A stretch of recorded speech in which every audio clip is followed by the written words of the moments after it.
Thank you so much for being here. This is an honor and a pleasure to be here. So, all right, we work in the ER and we take care of when there's too much to do and never enough time. Like, that's life in the ER. Most normal people who are not in this room would see that situation, they'd be overwhelmed by it, they'd be paralyzed, curl up under a desk, which I have wanted to do in an ER shift at times, but yet we don't. We run towards the chaos. You take care of those situations, you thrive in those situations. That makes you daring, that makes you brave, that makes you special. And that's the way I had felt. Then I became a patient myself. I woke up from a surgery to treat a normal ovarian cyst, being told that they had to take out the entire ovary and that it was lost. Then I was an intern and started to develop strange swelling of my joints. My feet became swollen, my hands became swollen. I was trying to take care of patients and I couldn't walk to see the next one because my pain was that bad. I went to Boston for a second opinion, and the 2-hour drive from New Haven was bad enough that walking out of the car, I left my car unlocked and realized I had, but I didn't care. It hurt that badly.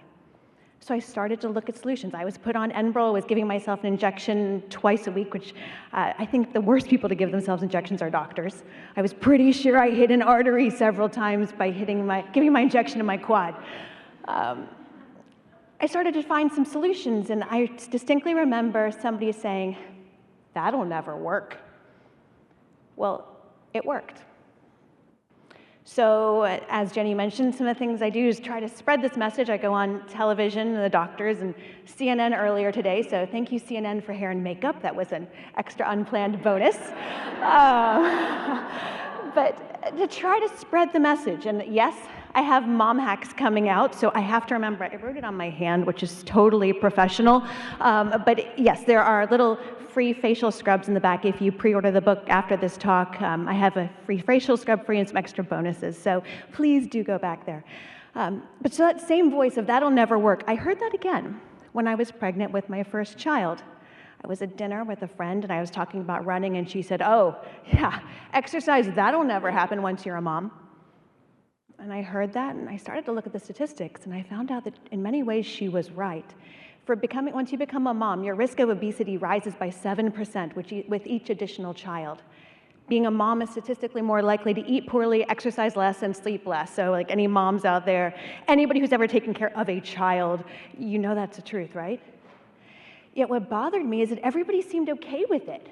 Everyone just kind of seemed to assume that like that's the kind of world we live in. That wasn't okay with me. So, we cure diseases. We print ears with 3D printers. We solved how to pee in space. Like, we can solve this problem. And so I decided, time to get to work. And that's where mom hacks came from. Because the reality is, we do all these things in the ER, and it's not by magic. We have protocols, we have systems and educations and teams and hacks. And that's how we take care of our patients. And I realized that that was what we needed in our own lives. So why do we need hacks? Why do we need any sort of solution or system in place? Because our brain gets tired. Some studies show that your brain can only handle about 7 discrete data points at any one time. After that, it gets filtered out. And especially with a 4.5-year-old and a 1-year-old, I think I'm on a 1-in, 1-out basis. I mean, forget 7 data points. So what do? Our brain filters it, and we are blind to that filtering. So I'm not going to show the video because we don't have time. Raise your hand if you've seen the video of the gorilla. Exactly. So the rest of you haven't, please message me. I will send you the link. Bottom line is we tell people, count the people with white, count the number of times they pass a basketball. Everybody counts, they focus, they usually get it right. This group, I'm sure you'd all get it right. But half of them miss the gorilla that walks through the room. The veritable elephant in the room. And why? Because our brains are filtering it out is the way that we survive with the millions of data points that are coming through. So I created a system. We have ABCs for ABCDs. We have these protocols in place because they help us manage large amounts of information.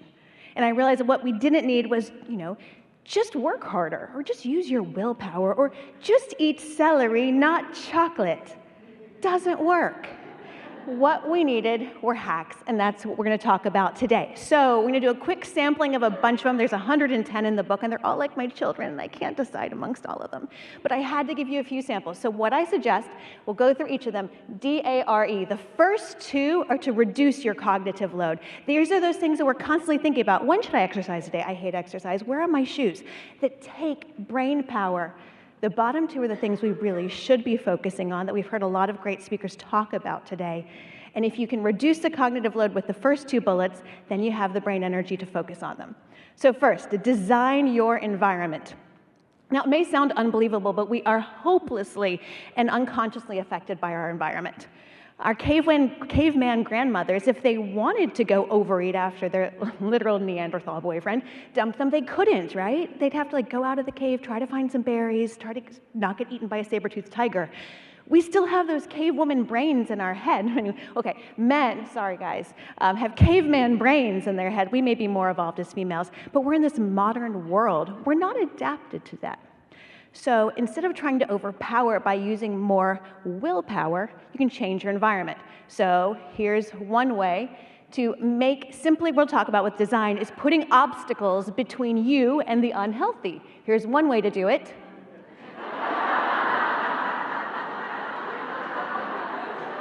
I just want to take him home, right? He's so cute.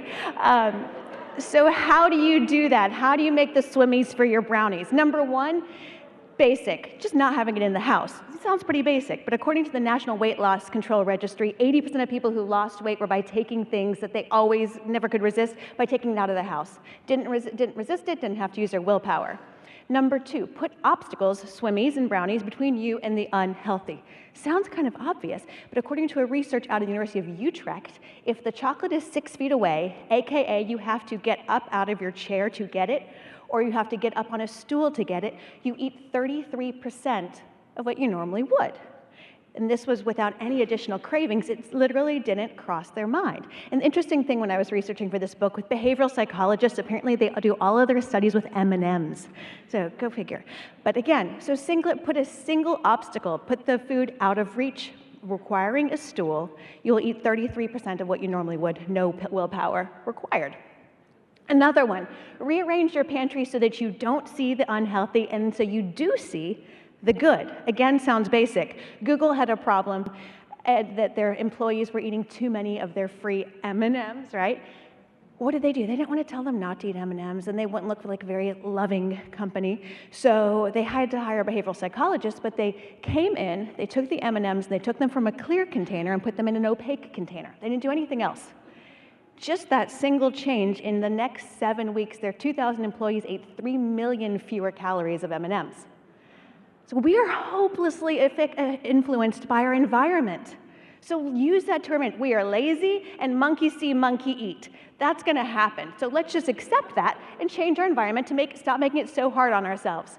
A fourth one really quickly is just, if you have another quick tip, if you have that cake on the counter, don't store the knife with it. Dr. Tracy Mann, who wrote Secrets from the Eating Lab, which sounds, I nerd out about those things, talks about not putting it there because if the knife is there, again, it's one less obstacle between you and the cake. So cut yourself whatever you want, eat it, put away the knife. Again, single obstacle. Next, automate. So automate your habits. Our brains, we are a habitual species. Our brains love, love, love habits. In fact, about 45% of our decisions are just habits. You get in the car, you put on your seatbelt. You get home, you take off your shoes. Things like that. You get to work, you throw your stethoscope on. Those are habits. So how can you leverage that again to create habits for the healthy things? Why? Because when we have to make a decision, it's willpower, it's in our prefrontal cortex, and that gets exhausted. Again, we don't have time. Research on radishes with chocolate chip cookies show that the prefrontal cortex gets exhausted versus your basal ganglia. Switch the habit to your basal ganglia. This is like riding a bike. It just happens. So, and again, also for willpower, think of willpower like your little David Spade, and that primitive drive to eat those cookies is your Chris Farley. So again, you don't want to put up David Spade against your Chris Farley, so that's why we're doing the D and the A to make it less requiring of our willpower so you're not in that battle. How do you do it? How do you build a healthy habit?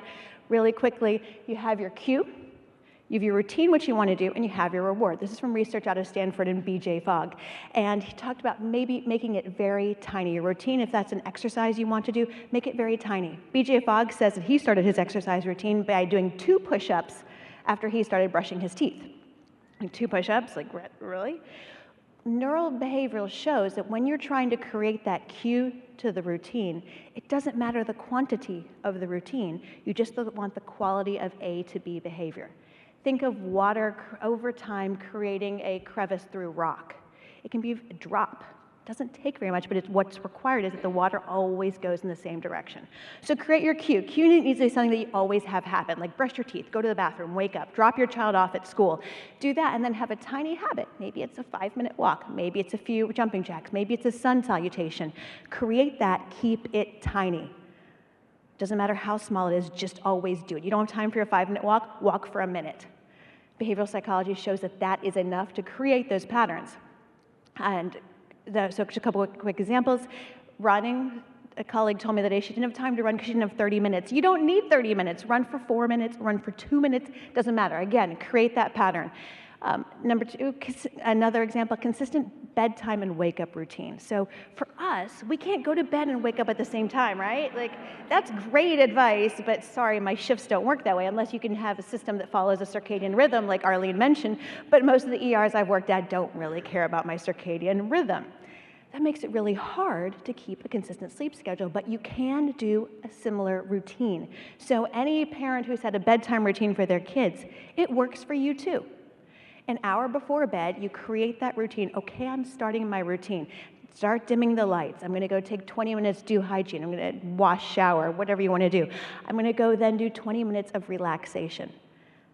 Then your brain starts to learn from the point that you say, now my bedtime routine starts. Your brain starts to increase melatonin production so that by the time 45 minutes later, you're ready for sleep. So it's easier. If tonight bedtime was at 10 p.m. and tomorrow it's at 3 in the morning, it makes it easier. Same thing with the wake-up routine, keeping that consistent. Lastly, for automate is breathing habit. This is something I did in the ER. This is something I did after. I'm going to do a quick breathing exercise with everyone and figure out what your cue is for this. Maybe you do the first time you wake up in the morning. Maybe you do this when you live in Atlanta. You do this when you first get in the car before you go on 285. So everybody put your feet comfortable. All right. You can close your eyes. You can leave them open. It doesn't really matter. You're going to take a deep breath in, hold it, and let it out, okay? Breathe in, 2, 3, 4, hold it, 2, 3, 4, out, 2, 3, 4. Good, now you can open your eyes. Hopefully you feel a little bit better, hopefully relaxed. Make that a habit. Maybe that's the only habit you pick up today. That seems to always be kind of a favorite. Just when things get tough, go to that little breathing habit. Sometimes it takes 5 or 6 times to take, but go to that habit. Thirdly is reframe, and I'm going to go quickly for timing.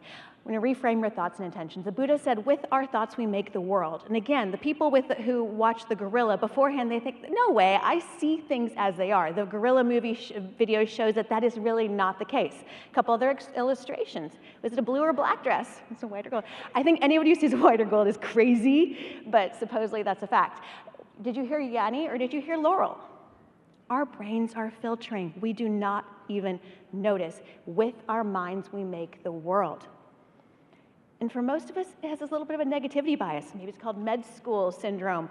We think the worst. We look for, somebody comes in and we think, what's going to kill you? I mean, that's the way we're trained.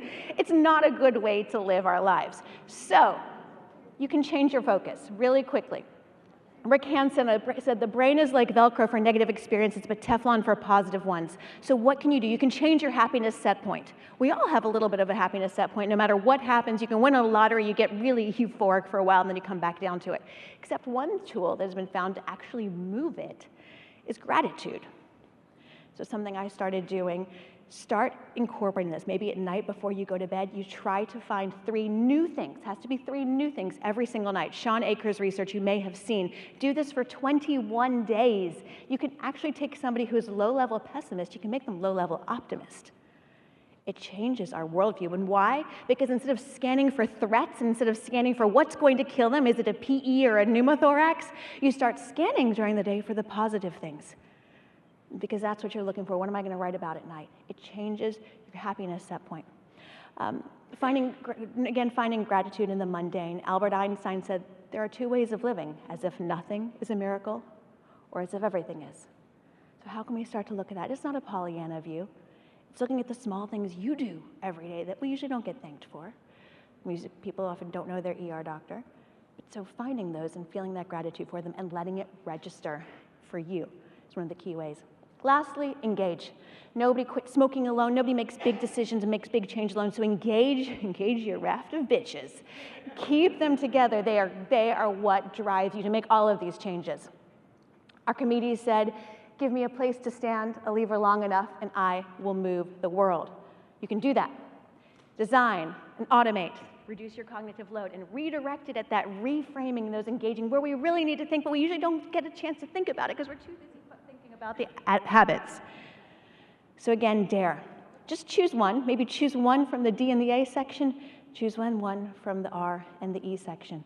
You can make that change today. It doesn't mean life is perfect. It doesn't mean, just like anything, it doesn't mean our ER is going to be that infamous Q word we can never say. I walked off the plane the other day with my child's diaper stuck to my and I walked to the airport for a while before some decent soul told me. So it doesn't mean life is perfect, but it means you have the tools.